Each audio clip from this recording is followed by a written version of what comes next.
That's right, it's Phantasy Star, and now it's out on the Nintendo Switch. Time to head back to the Algol solar system to check in with its classic Sega Master System RPG. Originally released in 1987, Phantasy Star has been ported to other consoles countless times over the years. This new Nintendo Switch version was handled by the professional porters and colossal Sega nerds over at M2 as part of their Sega Ages lineup of games. It's an operation that's even overseen by the original Phantasy Star character designer, Ryoko Kodama, or Phoenix Rie as she's called in the game's credits. So Phantasy Star on the Switch promises to be the perfect package, but what's been added in this version that improves on the Master System original? After starting the game up, you're presented with two modes. There's the original Phantasy Star as you remember it, which sure seems like it's emulated perfectly. Then there's the new Ages mode. This version rebalances the game by making encounters easier, as well as increasing the experience and gold earned from fighting. This does remove a lot of challenge from the journey, but that's not necessarily a bad thing. Especially in the early parts of the game, the original Phantasy Star requires fighting battles over and over just to earn enough gold to grab new gear and actually survive harder fights. Though the Ages version is basically easy mode, it does make this old RPG a lot more accessible. The game moves at a much faster pace as a result. Like in M2's PlayStation 2 version of Phantasy Star, you can also increase the walking speed to quickly move around the map. As for all the visual options, you can increase the screen size, add in scan lines, go dot by dot, use one of those filters that make the screen look like an old tube TV, and basically mess with the image quality as you like. On the Switch, you can switch between the original soundtrack and FM synth music. In Japan, Sega released an FM sound unit that enhanced the music of various titles, including Phantasy Star. Unfortunately, the international release was never compatible with the FM unit, until this new Switch port, that is. You can hear the difference for yourself. If the game isn't stretched out to fill the whole screen, which it probably shouldn't be, the borders show a map of Algol's weird solar system. Enter a dungeon and it'll start to map all the colourful hallways, even filling in chests and stairs. This new feature makes getting through even the longest labyrinths a breeze. The display also shows the character's HP and MP on the side, which is a helpful way to quickly check their status at any time. Of course, these extra bits can all be turned off if you want to bust out some graph paper and draw up your maps the hard way. Even if you already own an earlier version of Phantasy Star, all the extra bonuses in the Sega Ages release make it worth a replay. There's now an encyclopedia of all the monsters in the game, complete with some nice flavor text. You can quickly bring up a list of all the spells and items in the game too. It's kind of like playing it with the manual open.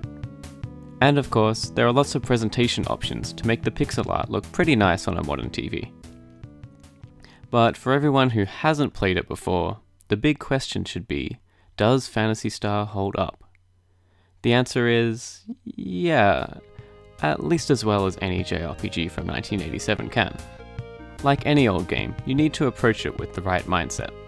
It might not look like much nowadays, but Phantasy Star was an important step towards the modern console RPG as we know it. Rather than giving players a blank slate protagonist or letting them create a party like in the early Final Fantasy or Dragon Quest entries, Phantasy Star follows a set cast of characters. There's Alice, a young woman out to avenge her brother, sword in hand. Phantasy Star is also often credited as the first Japanese RPG that follows a female protagonist, which might not be true, but it's certainly one of the most notable ones. As Alice explores, she's also joined by an accidentally androgynous wizard. Seriously, the English script can't decide on his gender. Then there's Odin and a talking cat. There's barely any dialogue between the four characters, and what little story there is kind of ridiculous, but that's typical for the era. It's left to players to think up personalities for this unlikely band of heroes for themselves. Players have a lot of freedom over what to do and where to go in the world. Many dungeons have powerful equipment that can help in the quest, but you don't really need to explore everywhere and collect everything. Phantasy Star doesn't really hold players' hands at all. Often the only guidance comes from cryptic hints left by NPCs. This approach makes the game more engrossing, as players get lost in labyrinths and learn from their mistakes. All of the dungeons are presented as 3D mazes, which wasn't really seen in console RPGs at the time, which helps Phantasy Star to stand out. The setting is also interesting, as the party can journey far from the dome's starting city and travel between different planets. It's all a lot more fantasy than sci-fi though, since the sci-fi bits are mostly just references to Star Wars. You go to Tatooine, you go to Hoth, there are stormtroopers, there are Jawas, there are even lightsabers. There's a lot of Star Wars here, but it's all presented in an original way, with some memorably strange moments that make Phantasy Star stand out. You might find yourself digging through ice, rescuing a robot to power your spaceship, randomly buying a cake in a dungeon, even fighting Medusa for some reason. Having all these ideas across 3 different planets give Phantasy Star a more epic scope than any other Master System title. It also looks pretty nice too. Again, you need to compare it to other games from around the same time period. The big, animated monsters and cutscenes are far more interesting than anything Final Fantasy or Dragon Quest was doing at the time. It makes the battles and story a lot more exciting. Just look at that water! That's still some nice water. They're presented better than other games, but the battles in Phantasy Star are incredibly basic. There isn't much magic, and each character only has a small pool of MP to use, so fights mostly consist of hitting the attack button until someone wins. While it's possible to encounter several enemies at the same time, you can't choose a target, and you'll only ever see one monster on screen. That's just how it is. Gotta save some of that space for water rendering after all. Phantasy Star wasn't designed to have a strong focus on combat though. In fact, you can get through some enemy encounters by simply talking to the monsters instead. Phantasy Star is more about exploring, and solving problems in ways that don't involve swords. There are plenty of puzzles as you figure out, oh, okay, I need to find a magic prism to summon a floating castle, and then use a torch on this one tree to get a nut that I feed to my cat, so it grows wings and flies me up there. Yeah, sure, that makes sense.